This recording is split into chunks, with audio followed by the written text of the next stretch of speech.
This is Ron Kelleher with the Inspired Leadership Podcast, episode number 576. Today's episode is entitled, How Behavior Decision Chains Impact Personal and Business Success. Hello, and welcome to Inspired Leadership, the podcast for Christian leaders in the marketplace who want to be the best leaders they can be. And now your host, Ron Kelleher. As I prepare to record this podcast, I confess that a part of me is hesitant to share what will follow.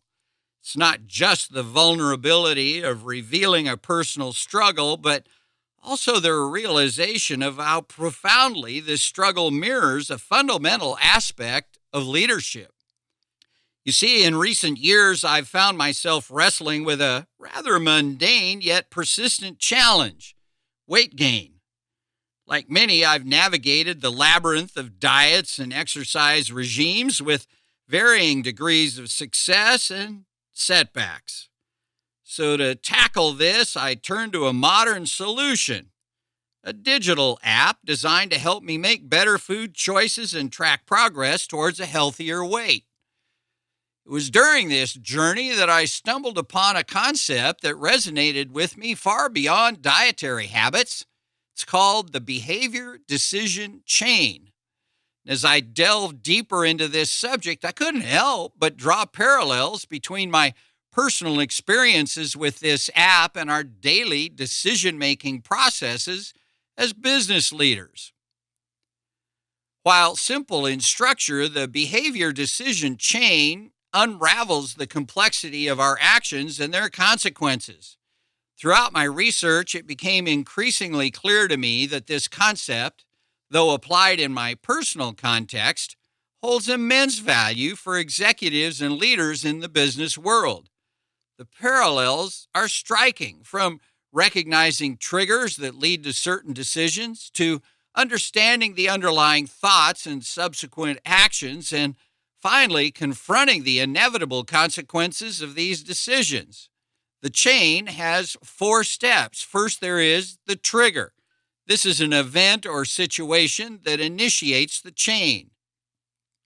Second, there are thoughts, the character's internal response to the trigger, encompassing emotions, reflections, and moral dilemmas. Third, there's action, the tangible response or decision the character makes in reaction to their thoughts. And fourth, there are consequences, the outcomes or repercussions of the character's actions. So here's an example of the behavior decision chain that examines my weight gain. First, the trigger. Each time I pass by the cupboard filled with chips and crackers, it starts.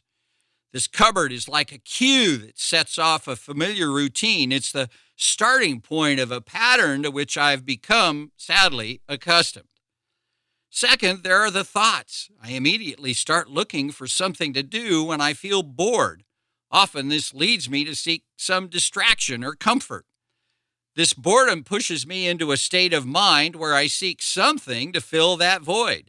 My thoughts during these moments are vital in guiding what I do next. And number 3, action. Almost without realizing it, I find myself grabbing a handful of chips or crackers to snack on while I'm engaged in reading or watching TV. This has become my automatic response to the combination of the trigger and my thoughts. It's a habit that I've subconsciously slipped into over time. And finally, fourth, the consequences. The result of this repeated snacking is that I've gained weight. The weight gain is a direct outcome of my habitual action of mindless eating in response to boredom. It's something I've noticed over time and is the reason why I'm trying to make changes now.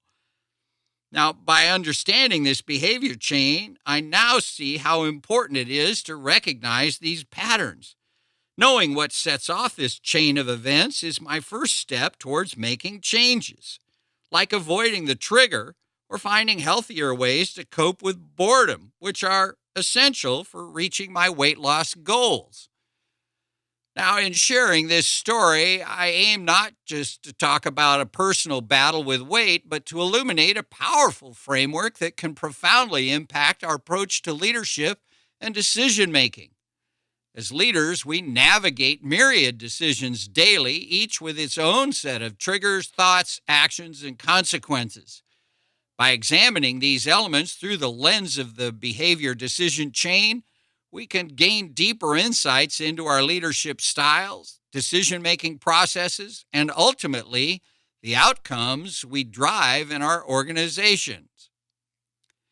So to better understand behavior chain decisions, we'll look at two examples from the Bible and one from the business world. First, let's look at Adam and Eve, an example of the behavior decision chain from the story of Adam and Eve portrayed in Genesis 3. First, the trigger. The serpent persuades Eve to eat the fruit from the tree of knowledge which God had forbidden. Second, our thoughts. Eve, and subsequently Adam, contemplates the serpent's argument that eating the fruit will grant them knowledge like God. Then there's their actions. They both eat the fruit. And then we all know the consequences. This act of eating the fruit leads to their expulsion from the Garden of Eden, introducing sin and mortality into the human experience. Second, David and Bathsheba. Here's an example of the behavior decision chain from King David's interaction with Bathsheba described in 2 Samuel chapters 11 and 12. First, the trigger. David sees Bathsheba bathing. Thoughts. He desires to have her despite knowing she's the wife of Uriah, one of his soldiers. The action, David sleeps with Bathsheba, who becomes pregnant. To cover up his act, he then arranges for Uriah to be killed in battle. And then finally, the consequences. The prophet Nathan confronts David, leading to repentance. However, the child born from his affair dies, symbolizing the gravity of his actions. Finally, let's look at a business example, the short-sighted business leader.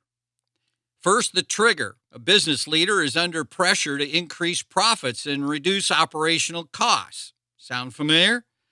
Thoughts. Faced with the challenge of boosting the company's financial performance, the leader considers various cost-cutting measures. His action, the leader decides to cut costs by using cheaper, lower-quality materials and skipping some of the standard safety checks or environmental regulations. They might also reduce workforce costs by laying off employees or cutting benefits. And then the consequences. Well, initially, the company may see an increase in profits, but over time, the consequences of these actions become apparent. Customers start to complain about the poor product quality, leading to a loss of trust and brand reputation. The company might face legal issues due to non-compliance with safety or environmental regulations. Meanwhile, employee morale drops due to layoffs and benefit cuts, leading to decreased productivity and possibly public backlash. Well, as leaders, recognizing and managing negative triggers that could lead to poor decisions and disastrous outcomes is crucial for effective leadership and organizational health. Paul, writing to the Romans, expressed this sentiment of doing the very thing you know not to do in Romans 7:19-20. Paul wrote, "For I do not do the good I want to do, but the evil I do not want to do. This I keep on doing. Now if I do what I do not want to do, it is no longer I who do it, but sin living in me that does it." Well, that's it for this week, and as always, questions and comments are welcome. Have you fallen victim to poor decisions as a result of behavior decision chain triggers? What were the subsequent thoughts, actions, and consequences? I'd love it if you'd come over to the website at ronkelleher.com/episode 576 and leave me a question or a comment. And as always, before we go, I'd love to ask you to hop on over to whatever podcast service you're listening to this on. Leave a ranking for the show and a comment if you wish. It really does help us get the show into the hands of more and more people. So I thank you in advance for that and pray that God would help us all to be the powerful and the inspired leaders He intends us to be. That's it for this episode of Inspired Leadership. You'll find a complete transcript of this episode on my website at www.ronkelleher.com. My prayer now is that you'll go out and be the powerful, inspired leader that God intends us to be. Thanks for listening to the Inspired Leadership Podcast at www.ronkelleher.com.